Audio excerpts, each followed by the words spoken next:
What is up, everyone? We appreciate you guys taking the chance to give us another listen here in the Burton TD podcast. Only this time, TD is not with us. TD's got some stuff going on that he was unable to join us. So I am joined by, once again, one of my best fraternity brothers here, Adrian Fedque. Adrian, my man, appreciate you joining us again.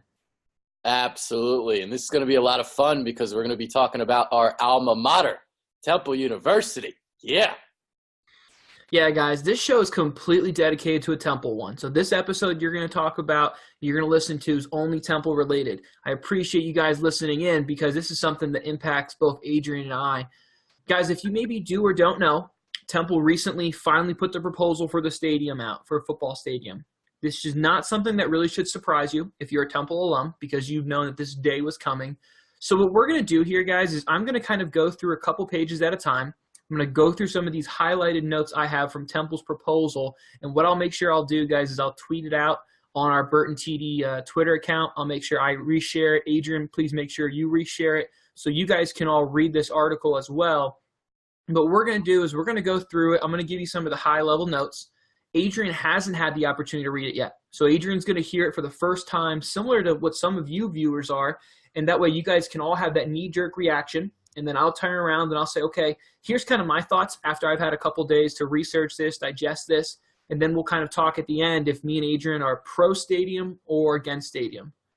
Adrian, you ready to roll, brother? Oh, yeah, baby. All right, let's do it.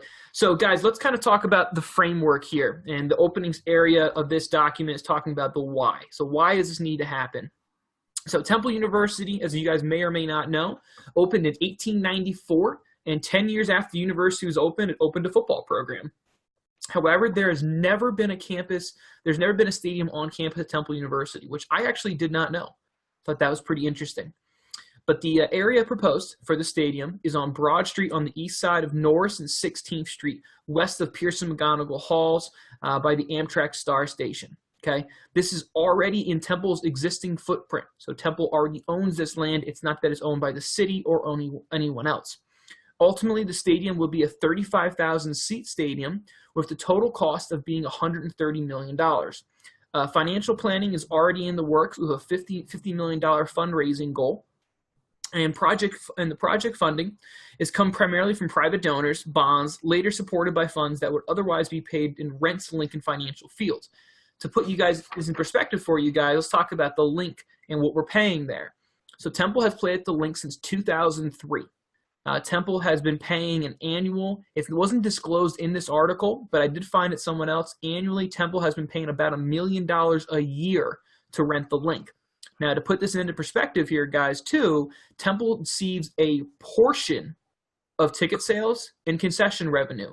So when you guys are down at the Link buying beers, buying hot dogs, buying burgers, Temple's not seeing all that money. The Eagles are getting a lot of that money, not Temple University.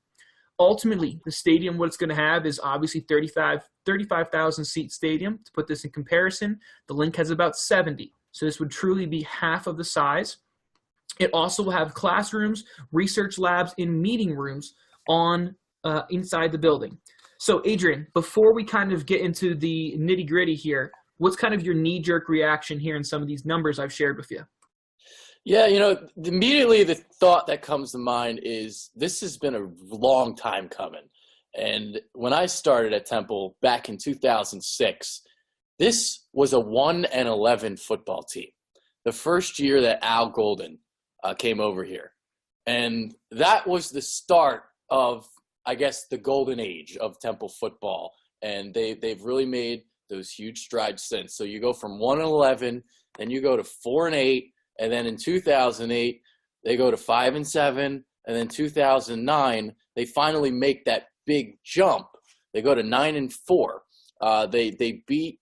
Actually, they did not beat. They lost to UCLA in the Eagle Bank Bowl, but that was their first bowl appearance since the 1979 Garden State Bowl. So you can just see right there how long it took to resurrect this program.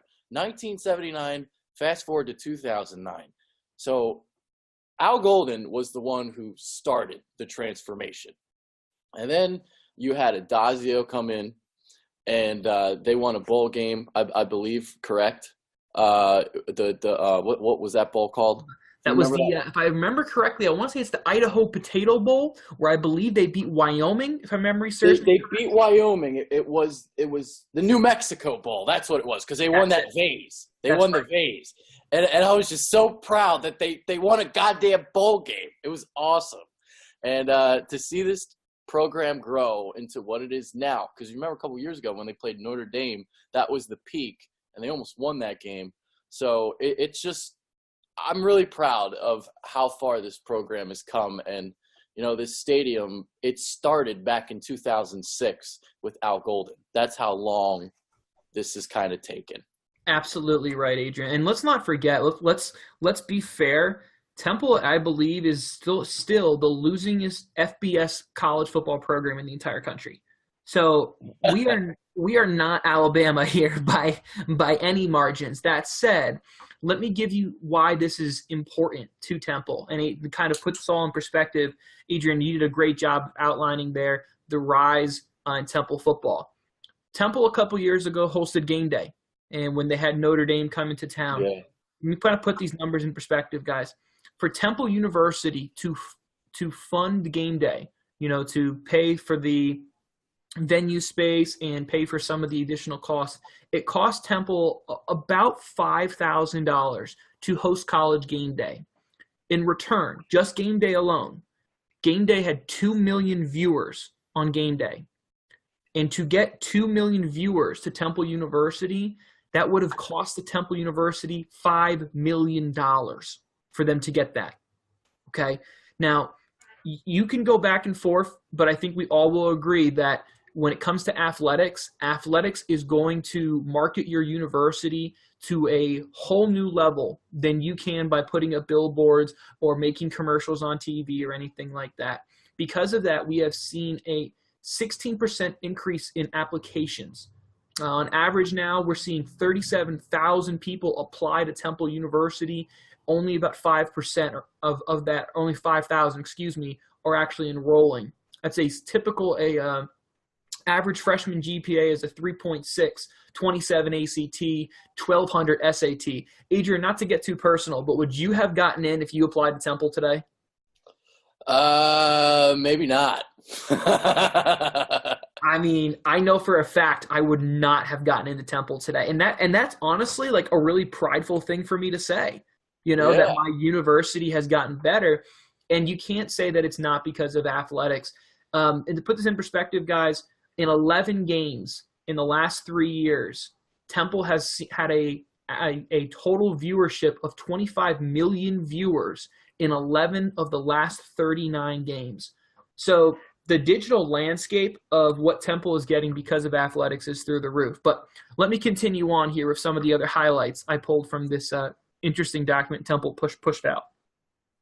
The average capacity of a American conference, which is the conference that Temple plays in. For those of you who don't know, hey, Temple plays in the American Conference. It's kind of like the land of the misfit toys. It's all throughout the country. But we're in the American Conference. The average capacity for a home game in the American is about 45,000.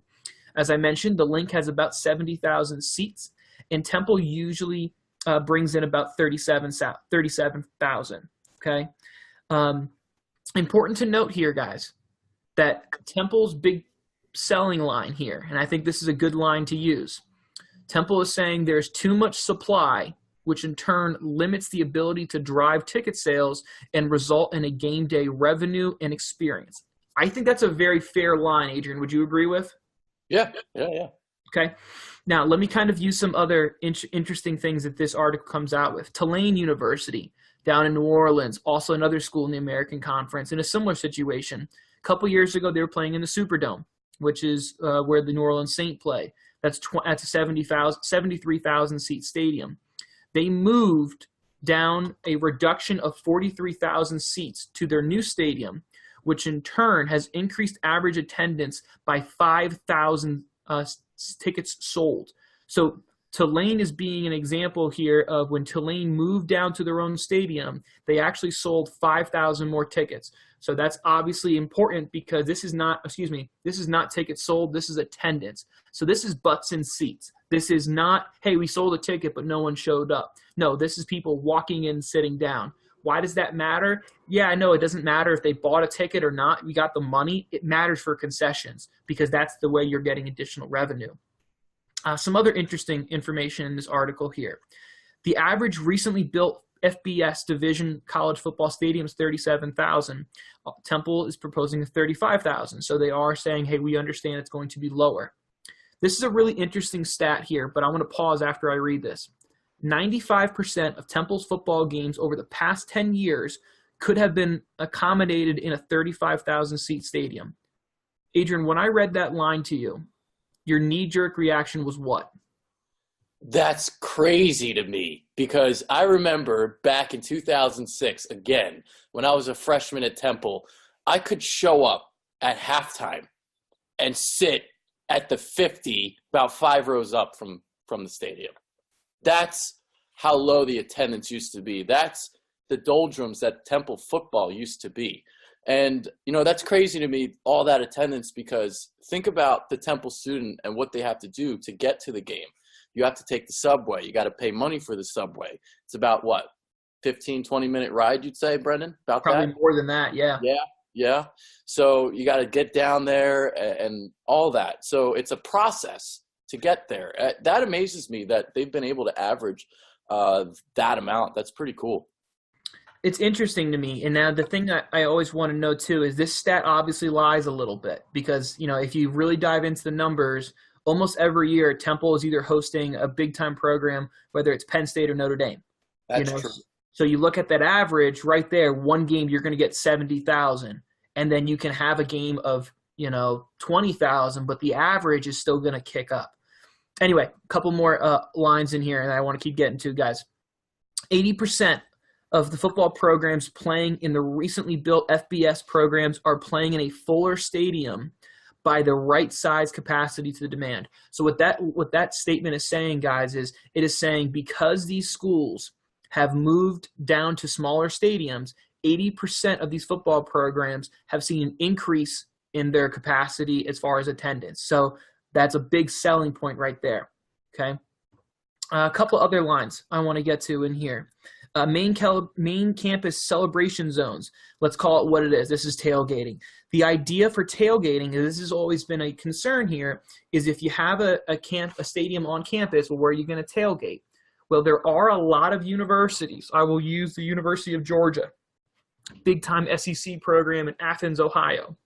They actually tailgate on campus.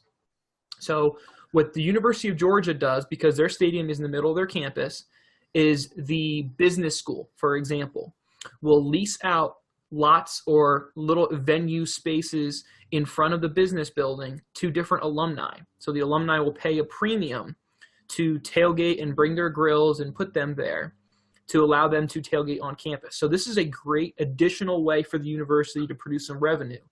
The trade-off, for those of you who haven't been to Temple's campus, it's not very large. So while on the surface this sounds like a good idea, personally for me, Adrian, I'm a little skeptical. Do you have a problem with the idea of tailgating on campus, or are you all for it?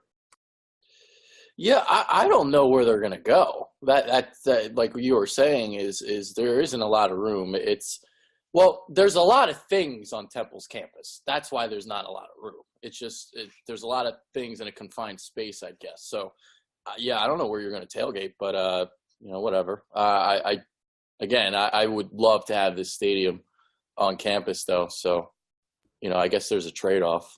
There is, and this gets to the biggest trade-off, the community. So before I read you guys this section, I want to give you kind of a quick history background on Temple University for those of you who don't know. Temple University was founded as a night school in the Temple Baptist Church, which is why we are Temple, and is also why we're the Owls, because we were a night school that was designed for inner city people who maybe didn't have the resources and worked full-time jobs during the day but still want to get an education. So Temple is very much a blue collar, so much so that there is an expression of diamonds in the rough to describe the Temple student members. So the community is something that Temple was very much originally built for, but the community also is slowly starting to get pushed out because as the growth of Temple students grows, which is good for the university, there's not as much, space around it for the community. So let me kind of read to you guys some of the big community standing points that they made in this article. They made a point that 15,000 students now live on or around campus, which is incredible if you talk to someone who's in their 40s, that there's 15,000 people who live on campus at Temple. Some of the things they talked about as concerns, were obvious, were, hey, we're worried about public intoxication, we're worried about, drunken disorderlies, et cetera, et cetera.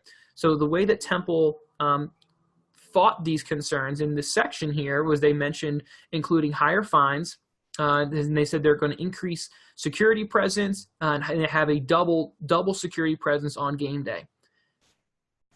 Adrian, let me frame it to you this way. This is all well and good, but let's be real here. Adrian, I never met a single person when we were in college that got an underage, a drunken disorderly, an open container. And let me put it to you this way. It's not because that wasn't happening at Temple. So to me, Adrian, I think this is a bunch of bull. I have a hard time believing that Temple actually would crack down on it because they've never done it before. How am I supposed to believe the university is going to crack down on open container and drunken disorderly and intoxication, et cetera? Yeah, that's a good point there. And to make a point even on the community thing, and you talked about a 40-year-old and what they'd see at Temple now. Well, think about even us graduating maybe 7-8 years ago now, and to go back to Temple and just to see all the new buildings. You got new apartment buildings. They're just constantly adding to the campus, and it is pushing a lot of the neighbors out. Even because I remember I used to live, because if you live in a house at Temple, I used to live on Diamond Street. Is it? God, I'm like blanking already.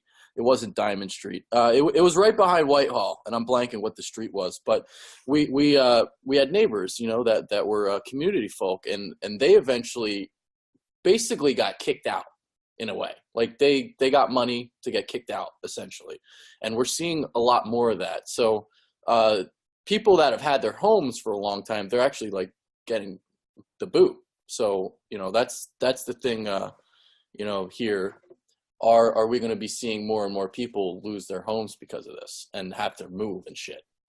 And that's kind of like the catch-22, because if you look at the surface, it says no, because Temple already owns this land.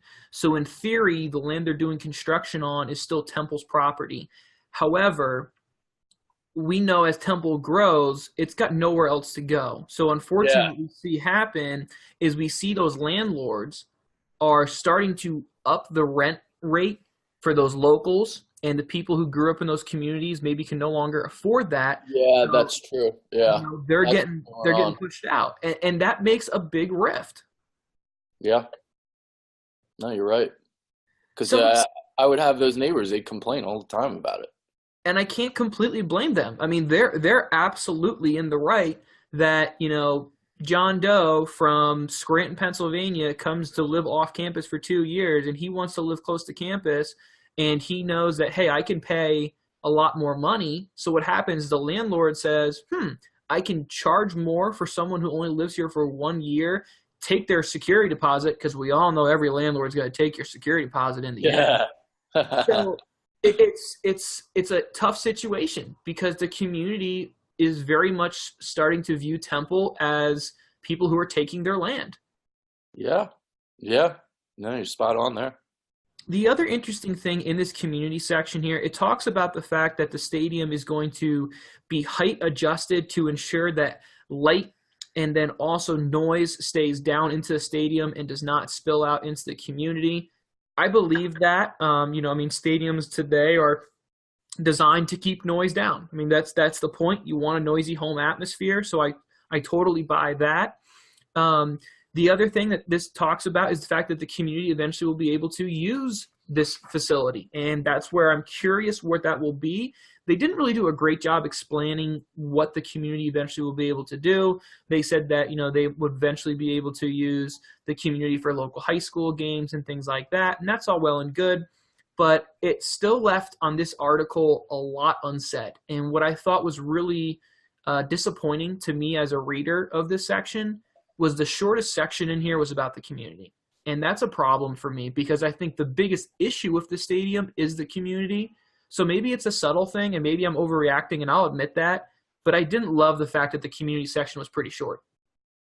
Yeah, and like I just said, it just the first thing that came to mind was my neighbors and who I used to live next to, and they were really, really nice people, elderly people, and I'm talking they have like 10 people living in the house. It's not like the college atmosphere where you might stick like 6 people in a house, have 6 different rooms, but some of these people, they just don't have the money. And you have the grandmother, you have the mother, you have the children, and then maybe even a couple kids too. So they really just pack it into those little homes, and that is a little bothersome to see that you're saying like the community section is that small. Seems like they don't care at all. Yeah, here's the thing. I'm a glasses half full person, but it's hard for me to sell it, when you're not putting a lot in there. Let's kind of move on to transportation because this is another big section in here. So obviously, since it's going to be right off Broad Street, you're obviously going to have easy access for SEPTA. There's obviously, 2 different subway lines there. So that makes it really easy as far as public transit to get into. Not a problem there. But parking. Parking is the issue here. Now, Temple has said that they have identified more than 32,000 parking spots and easy walking access to where the stadium is. I thought about that number, and I'm calling BS on it. And I'm saying that because you might have 32,000 parking spots, sure, but you have to remember here that students live here full time. And Adrian, you know what it was like. If you didn't have to move your car, you weren't going to do it. So those parking spots aren't going to be available on Saturdays the way they think they are. Yeah, and how many cars can you fit in that little parking garage? You're not going to be fitting 32,000 people in there. Nope. And that's what they mentioned here. They said that spaces would be more than additional to about 5,000 that would be in adjacent lots and things like that. So there's 37,000 parking spots. My assumption is that's including the parking structure down at Lear Core Center. Yeah. But, still, that's really not nearly enough. Now, obviously, if you're bringing in alum who live in the city, yeah, they're absolutely going to take the subway up and you're good to go. But you get people who are, alumni, and this is an issue I have here because you're saying here, you're talking out of both sides of your mouth because the university is saying, hey, we want to have a stadium where alumni can come back and come to a game, but where are they going to park? Yeah. Yeah, so, I've got no idea because we know how it was back when we lived there. You can literally drive around for a couple minutes, like 5-10 minutes, trying to look for a spot. So them to say 32,000 people, 32,000 parking spots, that's ridiculous. Here's the quick summary here. Parking sucked when we were in college, Adrian, and there was a stadium on campus. Yeah. Why am I supposed to believe now that parking's better? We just don't buy the BS. That's all. Yeah, not buying what you're selling here, guys. But exactly. let's kind of move on to a little more of the specifics about the stadium itself. So other things that mentioned, it's going to have 28,000 square feet of retail center. I'd imagine that'd be very similar to having like an Under Armour store in there, probably some food and beverage options, things like that. Makes total sense. As I mentioned, it's going to include a classroom center, a research space, especially heavy on concussion prevention and testing. Makes a ton of sense. And then, of course, as I mentioned, they're going to have additional places for breakout rooms, suites, potentially a Temple Football Hall of Fame, which I imagine is going to be a very small room, and probably some additional tailgate venues. So that's kind of the quick article here. Guys, I strongly encourage you to give this a read. It's only 6 pages long. It's pretty interesting stuff. Overall, Adrian, what do we think? I know we're alum and we're obviously sport people, but we also are people of the community and know the history of Temple University being a community-first university. Adrian, which way are you leaning, pro stadium, against stadium? Oh, I'm definitely pro stadium. I've been waiting for a long time to have Temple have their own stadium. And when you think about even the 35,000 people, that is the perfect capacity for the stadium, because when you think about Lincoln Financial Field and, you know, a lot of the games, a lot of empty seats, and you don't want to see that. And when you have it filled, that's how you keep the noise in there. So I think the atmosphere would be a lot better. It's easier for the students to get there. I mean, I would have loved to have my own stadium. My God, I skipped out on so many games because I was hungover and I just didn't feel like taking the subway to watch absolutely. Carolina or whoever the hell we played. We used to be in the MAC back then. So I wasn't going to go down to the stadium at 12 o'clock when I was maybe still inebriated from the night before to go watch Temple play Northern Illinois. I just didn't care. So this is to have it on campus. If I'm inebriated, I would go walk and still go to the stadium. But I'm not taking a subway to go there. Yeah, I'm with you. You know, that was, I can't tell you how many times I simply said, I don't want to go to the Temple game, not because I don't want to go to the game, but because I don't want to take 25 minutes of public transportation. Yep, exactly. When I could just maybe watch it on TV. Exactly. You know, most of our games were televised. It was a 25-minute commute. It really, and you can tell me up and down, oh yeah, but we can tailgate. Yeah, no, I couldn't tailgate as a college kid. I didn't have a car. You know what I'm not doing? Putting my grill on the subway and writing it down. Yeah. Like, you know, you can tell me all that. So the Link, it sucked. I mean, I really hated going to games at the Link for Temple. For Eagles games, they're great. Temple games, man, it's just it looked like when you were a kid and you put on your dad's shoes and they were size 19 and you were like a child's 2. That was what it felt like being a Temple fan at Lincoln Financial Field.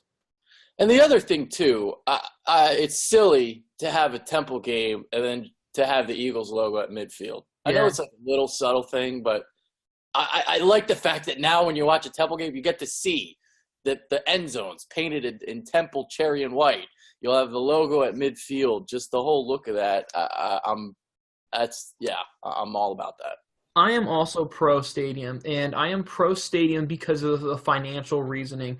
I mean, having $1 million a year essentially set on fire just to go to the Link and not essentially get the home field environment that you want, that's not awesome. I also think about it from the marketing standpoint. You know, I mean, we watch games and you see that Temple commercial, and sometimes they're really awesome, like those Temple-made ones we had back in the day, and even the ones out now are pretty sweet. And those are awesome, but then the next thing they show you is a flyover the Eagle Stadium, and it's like, oh, okay, cool. Now, I'm an alum. I know what my campus looks like, but I'm thinking about the 15-year-old who's growing up outside of Pittsburgh and thinking, hey, I've never been to Philly. I'm curious about this school, Temple, and I know it's one of the biggest public schools in my state, but I've never been there. I think you're just missing such opportunities. So I am pro stadium because I think it offers such great benefits to the university's growth. I mean, we've seen the university academics growth over the last several years, and the only thing that's changed in the last several years, the football team's gotten good, it's gotten more media attention, and in turn, you get better students because of it. So I'm totally pro, stadium. The only thing that I'm kind of circling and starring, you got to do something for the community, whether it's a wellness center, whether it's adding a daycare, you got to add something in for that community, because the community relationship wasn't good when Adrian and I were there, and it won't be better when you put 35,000 people there every Saturday. Yeah, it's going to be worse for sure.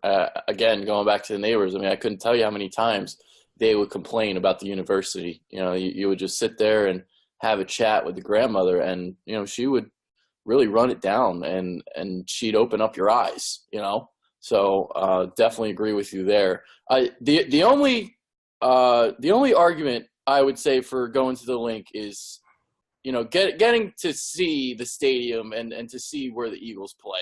That's like the only thing, because I thought it was cool in the beginning, like the first time I'd go or the second time I'd go, and like getting to be able to sit at the 50-yard line 5 rows up. I think it's pretty cool, but that goes away pretty fast too. So just want to say that. No, I'm with you. It definitely wears out its welcome. And then and then the other fact too, that Temple's not getting the concession money. So it's like Yeah. essentially we are not getting any revenue that you normally would get, which sucks. The only thing, if you're really biased, I assume that when Temple goes and plays a home game, I believe the American Conference has a no alcohol sales in an American Conference stadium. So you probably won't be able to buy a beer at the Temple game. But you know what? That you just saved yourself $12 on a Miller Yeah. Lite. Yeah, who the hell goes to a football game to buy beer for $12? That's why you tailgate and you get drunk beforehand. Right. Either way, I am pro. I think there's going to be a lot of opposition for it, and understandably so. But I think inevitably this will get pushed through. I agree. Absolutely. All right, let's switch to the other sport. So, Adrian, when you and I were applying to Temple University, I think a lot of people in our high schools, respectively, kind of said they still have a football team. Everyone knows them for basketball. Temple is one of the winningest college basketball programs in the entire country's history. And we got to talk here about Coach Fran Dunphy. When we think about Temple University basketball, there's really only two coaches that you think about, which is pretty impressive to say for such a team with such a long history. But that history is starting to turn from winning into being 500 at best. Adrian, it's time for us to ask the question, is it time for Coach Dunphy to go? Yeah, we're definitely reaching that point. And Dunphy came in, I believe, when I was a sophomore. Obviously, went the transition from John Chaney to Fran Dunphy. My thing with Dunphy is I feel like the game is, I don't want to say it's past him, but it's he's got to get with the current times. He's got definitely an old school philosophy of how he approaches the game, and I don't like the whole one and Dunphy thing in the NCAA tournament when they actually make it. He is so conservative in these games, especially when they have a lead with like 5 minutes left. He just stalls on the ball, doesn't shoot the ball till there's like 5 on the shot clock, and he doesn't play to win. He plays to lose. And now we're seeing a season here where the Owls are 10-10. They just got just got destroyed tonight by Cincinnati. It was like 75-43. I think it's time. And I didn't think I'd say that 5 years ago, but I think it's time to move on. It's tough because, you never want to say the grass is greener on the other side, right? I mean, when you look at Coach Dunphy here, he had a string from 2006 until 2013 where every single year he had a 20-win team, which is very impressive. And then he had a year off in 2013 where they only won 9. And then in 14 and 15, he won 20 games there. So you ask most, fans in the country, hey, are you okay with a 20-win team? Most fans in the country, unless you're from Big Blue Nation in Kentucky, is going to say, yeah, give me the 20 wins. We'll deal with, the first round losses. But it's gotten to the point now that Temple has just slowly started to plateau. 16-16 in 2016, and obviously now another 500 seasons so far. It's looking like, and I hate to say this because I never want to. I think it's such a disappointing thing to say about a team, but I really thought that tonight watching this game, Temple players quit. I mean, they played Cincinnati tooth and nail the first time they played them, and they got dump trucked by Cincinnati tonight. And those are the little things you look at, and I'm like, this team might be quitting. They beat Clemson earlier this year. They beat Wisconsin earlier this year. There was another team. What was that? Auburn. Yeah. I mean, they beat a couple good teams, and I don't know what happened. And the same thing happened last year, too. They beat Florida State in that preseason NIT. They won that, and then they just went straight downhill. So, the other question here, though, is, all right, if you fire Fran Dunphy, who do you bring in, and who can you bring in? Aaron McKie. I mean, there's no question that's why Aaron McKie was brought on to be the assistant. I don't think there's any way Aaron McKie took that job without the understanding of you're the coach in waiting personally. Yeah. No, you're right.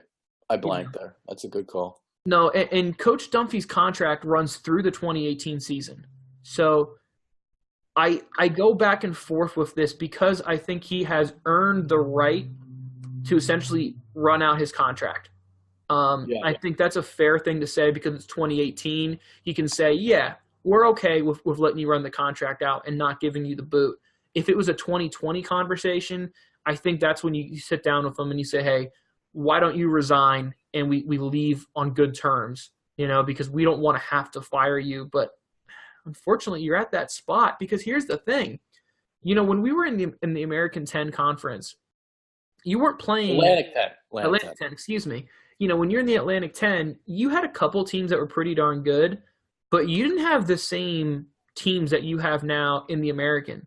You have powerhouse programs like in Cincinnati. SMU is a pretty darn good program. Houston, pretty darn good program. Memphis, yeah, they're down a little bit, but that's historically a good team as well. Wichita State, which is a very good program here in the last couple of years. Connecticut, which is a national powerhouse, typically year in and year out. And you can't get by coaching not to lose and by very much running a older type of game saying, hey, let's just win games in the 60s. No, you can't sell that on a recruit. Recruits now want to play up and down. They want to score in the 80s, and that's never been the type of game that Coach Dunphy has brought here to Temple. Yeah, and that's why I think the program has gone downhill. It's the times have changed, the game has changed. And Fran Dunphy is kind of stuck in the 80s and 90s. And I think that's part of the reason why there's been a drop-off the last couple years. I mean, they're 2-6 in the American right now. And you're right about the competition getting better because what the Atlantic 10 was, you had the teams at the top, but then you had a bunch of bad teams at the bottom, like your Fordhams, like your St. Bonaventures, your Richmonds. So your Duquesnes. I mean, Duquesne beat up on them every year. Yeah. So it was a lot easier in the Atlantic 10 for sure. I think Aaron McKee. I think that's the way to go. I mean, even to think if he's trying to recruit kids and he just flashes that NBA background. I played with Allen Iverson. I think kids would want to come here. Yeah, I mean, look, we are in arguably the greatest city in the country for high school basketball, and Temple struggles to keep recruits home. Yeah. Now, I go back and forth on this because, the easy response is, hey, how can you not get a kid who lives 15 minutes from campus? How can you not recruit him? The other thing we have to talk about is a lot of these players in these areas, as we know, the Philadelphia public school system is not even funny anymore how awful it is. But you have to live with these kids in such poverty that a lot of them say, I can't stay in Philadelphia. I have to leave home. So at one side of the coin, I understand why some of those kids, say, I got to leave Philadelphia. That's a tough sell. I get that. But, I mean, aside from, Nova having a good run the last several years in a row, Nova has nothing that really makes them that much better of a university than Temple. And Nova can clean up shop with recruits just because Jay Wright is able to say, we're only going to go to the tournament. We're going to win multiple games. Well, Coach Dunphy is able to say, we're probably going to go to the tournament and we're probably going to lose in the first round. Oh, it's so frustrating too because there was that stretch there where they would be the number 5 seed and it was for a couple years in a row and they would lose to South Florida. Remember that South Florida game? Yeah. How bad that was? It was a couple times like this. That San Diego State game frustrated the hell out of me. They finally had a chance to potentially go to the Sweet 16, and then Fran Dunphy gets into his super ultra conservative mode where he just wants to wait for the shot clock to go down. He did that against Indiana as well. And these two teams went and beat the Owls at the end. So the Owls would control these games, and then they'd lose at the end because of Fran Dunphy. Yeah. The one thing to be fair, college basketball is about players more than college football. College basketball players, they can win tournaments. I think of Kimball Walker. When Kimball Walker was at UConn, he won that tournament on his shoulders. Obviously, Melo won his when he was at Syracuse as well. And I bring this up. Yeah, and I bring this up because when you look at some of the teams, in fairness to Coach Dunphy, the teams that they've lost to guys like Kawhi Leonard at San Diego State, Victor Oladipo at Indiana. I just lost the other one. James Harden at Arizona State. I mean, we just named 3 All-Stars in the NBA, right there. So they are losing to good teams, but at the same time, it's like, look, the product of Temple basketball is going down the last 3 years in a row, and now it's fair to start to say it might be time to move on. I've been a Temple fan before I even went to Temple. So I was a fan when John Chaney was there, and I always found it remarkable how he could take an 11 seed and go to the Elite Eight. Yeah. He would do this. And then you have Fran Dunphy, who you basically can't even win a tournament game. But, I mean, maybe I'm being tough on him. I don't know. But I just, remember from the John Chaney days. And I remember back it was maybe 1999 they got to the Elite Eight against Michigan State, or maybe it was Duke. 2001 they made a run to the Elite Eight as well, I believe, before they lost to – I think that was the Michigan State year because they won it all. So John Chaney was able to get the job done with lesser talent in some ways, and Fran Dunphy just not being able to get the job done. Yeah, he's very much someone asked me how would I describe the differences between those two coaches, and I said, when you had Coach Chaney, he was a firecracker. Like, you knew. They practiced at 6 a.m. in the morning. Oh, yeah. And there was no doubt. I'm sure there were players who probably wanted to kill him as their coach, but there probably also were players who'd run a brick wall for him, for that exact same reason. Coach Dunphy, I would describe him as a ham sandwich, just bland. But, hey, you're like, hey, it's a ham sandwich. All right, it's not bad, but it's just very bland. It's nothing to get excited with, and unfortunately, it's also very forgettable. And I think about, programs like VCU on that run they went on for those several years. In my head, when they were happening, I was like, how is VCU able to do this but Temple can't? And maybe that's just me being the jealous alumnist, but I looked at that and I was like, there's no reason that these type of programs or Wichita State should be able to do this but Temple can't. Yeah, and Wichita State plays actually somewhat similar style to what the Owls do, just a defensive grind for 40 minutes. And that's what Temple has always been. But, I don't know. They seem to not be able to get the NBA talent lately because Chaney had it. Even though some of the guys didn't really work out. I think of Marty Collins, for example. He went to the Knicks. Deontay Christmas was with Dunphy, or was that Chaney? No, Dumph had him, just like Dumph had Khalif. I mean, those are all guys who kind of, had their moments in the league. I guess you'd probably say the best NBA player Dunphy had was LaVoy Allen. Yeah. Yeah. Wow. It is LaVoy Allen. But anyway, I went to high school with LaVoy Allen. That's right, you did. I did. Pennsbury. Well, let's move on here, from the basketball talk. And I want to talk about, we have a Temple alum in the news this past week, Adrian, and not for the good reasons. So Robbie Anderson coming out of Temple, everyone knew this guy was electric, and he went to the Jets, and he absolutely became a stud. And the Jets won a lot of games, to be fair, because Robbie Anderson was able to take the top off the defense. Is it okay to say that I thought Robbie Anderson would be a good NFL player?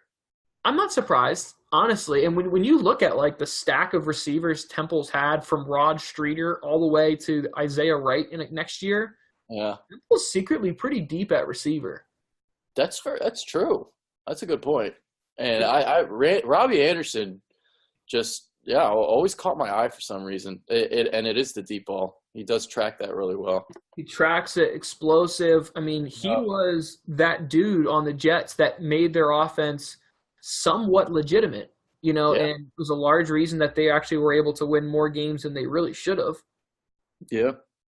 But Robbie Anderson was arrested for the second time in 8 months. Yeah. Robbie Anderson arrested on nine charges. Everything from running a red light, okay, not a big deal, to saying he was going to sexually assault the officer's wife. Kind Oh. of a big deal. Yeah. Don't be saying that. Nope. Good. Especially when the officer pulled you over for doing 105 and a 45. Oh, Robbie. I love you, Robbie, but Robbie. I got to ask, second time in 8 months, is his career over in the NFL? It's interesting because the Jets don't have a lot of talent No, they don't. at wide receiver. Yep. I don't know. It's going to be up to Robbie, honestly, and showing change, and he's going to have to prove it to them, I think. But I think they'll give him another shot. It's tough, because we live in this era now of anytime you do something, you're instantly everywhere. Yeah, it's not like 10 years ago. No, where you can cover this stuff up. In fairness to exactly what you said, Adrian, this is not a great Jets roster.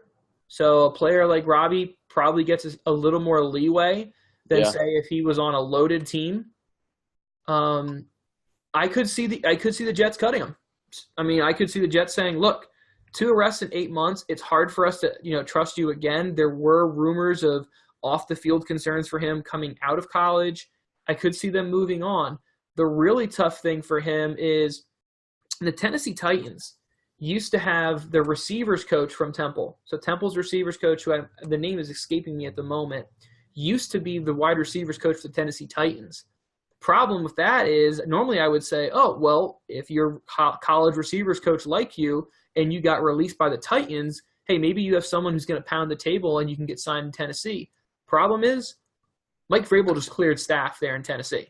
So, his own ally in the NFL might be gone. So, unfortunately, if I'm putting money down, I think Robbie Anderson is not on the Jets roster at the start of the year at this rate. How many times was Michael Floyd arrested? Because didn't he get released? He was, and he's on the Vikings now. Yeah. Yeah. So he did get a second shot, but he hasn't done anything since he was in Arizona. He was pretty solid for Arizona. He was that third complement to John Brown, Larry Fitzgerald. Yeah. But ever since that incident and he's been released, he hasn't done anything. I'm trying to think of other examples. I mean, obviously Josh Gordon got arrested multiple times, so that's not really fair to kind of judge that. Justin Blackmon was another one in that same situation. Yeah. Justin Blackmon seemed a lot worse too, though. I mean, the one thing we have to kind of just be fair about, Michael Floyd was alcohol situations. He went into rehab. Josh Gordon was marijuana situations. He went into rehab. Blackmon went into rehab but never really took it seriously, and his time was over in the league. Yeah. Robbie Anderson's big situation now is the fact that he said he was going to sexually assault a police officer. Yeah, that's the problem with this. Yeah. Not that I'm trying to say, drinking and driving is fine as long as you don't say you're going to screw the officer's wife. You can't do that, dude. I mean, it's unbelievable, and it's unfortunate because, as I was just talking about, we could have gotten to the point in 2 to 3 years, Adrian, where there could have been 5 receivers in the NFL that were Temple alum, and now I'm wondering if Robbie Anderson is even in the NFL next season. Yeah, he is talented though, but it's gonna be more about Robbie Anderson than a team giving him a chance. He's gonna have to show teams that he's serious about this, and he's gonna go to rehab and get himself fixed up. So I think it's more about that than a team giving him a chance. He has to prove it. Yep. All right. Well, that wraps up all of our Temple talk today, guys. As we normally do one kind of weird story of the day to kind of wrap things up and leave us all shaking our heads and thinking what's going on in America here. So here's one that is not so weird, and it's an age-old conversation, but it's news to all of us again. Barry Bonds and Roger Clemens not elected to the Baseball Hall of Fame. Adrian, and you're a sport nut, dude. Are you okay with Barry Bonds and Roger Clemens not being in the Hall of Fame? Oh, man. Here's the thing. There was so much steroids in that era that it's like, to me, because there was so much of it, I'm going to put Barry Bonds in the Hall of Fame. I also think pre-steroid Barry Bonds did enough to make the Hall of Fame as well. When you think of what he did with the Pirates and the, kind of the beginning years with the Giants, he should be in the Hall of Fame. Roger Clemens should be in the Hall of Fame. The Hall of Fame is going to get diluted if they don't want to put these guys in. That's the way I see it. I'm 1,000% with you. Now, as I've talked about in other shows that we've done, Adrian, I've never been the biggest baseball fan. So to me, I'm cool if these guys want to juice up and hit 700-foot home runs and throw 200-mile-an-hour fastballs. I'm cool with that. I am all for that because it makes it exciting to me. But you're 100% right, Adrian. Like the value of the Baseball Hall of Fame is going to be so boring now because it's like, hey, if you played after 1995, you probably are on steroids, so you don't get in. I saw Jason Isringhausen on the Hall of Fame ballot. Yeah. That's a joke to me. Yeah. Mark McGwire is off of it, but Jason Isringhausen is on it. Right. Come on. Right. Do you even know who Jason Isringhausen is? No, I'm not a baseball fan, and that tells me how bad it is, dude. He's not good. He wasn't that good. I mean, like I said, you said it best. You're diluting. I think the answer is obvious. I think what you do is if you really have that many tight-ass baseball people who have this much issues with it, then what you do is you make a separate wing. You make a separate wing and you say, okay, this is the modern baseball, and then you actually say, all right, let's see who the best players were. Because there's no doubt that Barry Bonds is in there. He might have been the most dominant athlete ever during that spread here. And I'm including guys like Kobe and LeBron and even Brady. I mean, when Barry Bonds was in his prime, he completely changed baseball. Yeah, we're talking 40 home runs, 40 stolen bases here. Absolutely. And then, he was one of the few guys who not only led the league in home runs, but also led the league in intentional walks, like annually, because teams were just like, nope, not even gonna do it. And that's what makes his statistics even that more impressive is, he's still hitting the ball even though pitchers don't even want to pitch to him. He gets that one pitch per at bat, and he laces it for a base hit or a home run or wherever he wants to put the ball. Absolutely. Well, that wraps up our show here, guys. Appreciate you guys listening to Temple University's, kind of a quick summary about football and basketball, and also our little quick Barry Bonds conversation. Adrian, closing words. You got anything, buddy? I got nothing else. All I got is go Owls, and it's going to be a long rest of the season here. 10-10 basketball team, not good. Yeah, no question. But, hey, in the meantime, fight for the cherry and the white. Appreciate it, guys.